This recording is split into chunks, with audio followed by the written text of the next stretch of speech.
ଜୀବନରେ ତୁମକୁ ଅନେକ ଲୋକ ମିଳିବେ, କିନ୍ତୁ ତୁମେ ସମସ୍ତଙ୍କ ସହିତ ବନ୍ଧୁତା କରିବା ଉଚିତ ନୁହେଁ।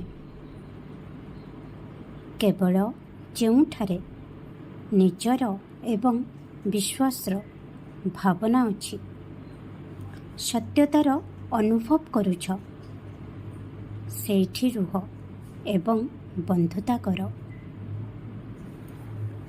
ତୁମେ ସମସ୍ତଙ୍କ ସହ କଥା ହୋଇପାର, କିନ୍ତୁ ପ୍ରକୃତ ବନ୍ଧୁ ବାଛିବାରେ ତୁମେ ମୋର ମାର୍ଗଦର୍ଶନ ପାଇବ। ଯେଉଁଭଳି ମିତ୍ର ରଖିବ, ତୁମର ସ୍ୱଭାବ ମଧ୍ୟ ସେହିଭଳି ହେବ।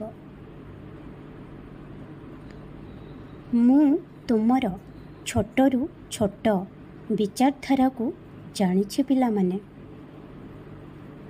ତେଣୁ ଏହା ଯେଉଁ ବିଷୟରେ ହେଉନା କାହିଁକି, ମୋ ସହିତ କଥା ହୁଅ, ମୋତେ କୁହ। ତୁମେ ଯଦି କେବଳ କଥାବାର୍ତ୍ତା କର, ତେବେ ତ ଯାଇ ତୁମେ ମୋର ଉତ୍ତରକୁ ବୁଝିପାରିବ। ଲାଜ କର ନାହିଁ, ମୁଁ ତୁମର ସାଙ୍ଗ ମଧ୍ୟ ଅଟେ।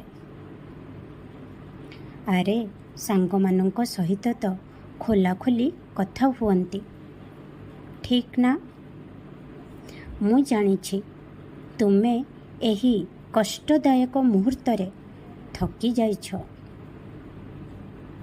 ଶୁଣ ସନ୍ତାନ, ବେଳେବେଳେ କର୍ମ କାଟିବା ପାଇଁ କିଛି ବର୍ଷ ଲାଗିଯାଏ,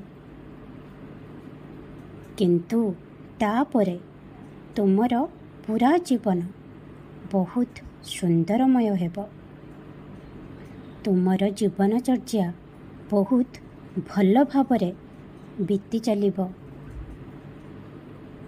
ତେଣୁ ବିଶ୍ୱାସ ଏବଂ ଧୈର୍ଯ୍ୟର ସହିତ କିଛି ସମୟ ପାଇଁ ଏହାକୁ ସହିଯାଅ। ଦେଖିବ କେଉଁଭଳି ଭାବରେ କିଛି ସମୟ ମଧ୍ୟରେ ସବୁକିଛି ଏପରି ଭାବରେ ବଦଳିଯିବ କି ଯାହାକୁ ତୁମେ ମନେ ରଖିବ ନାହିଁ।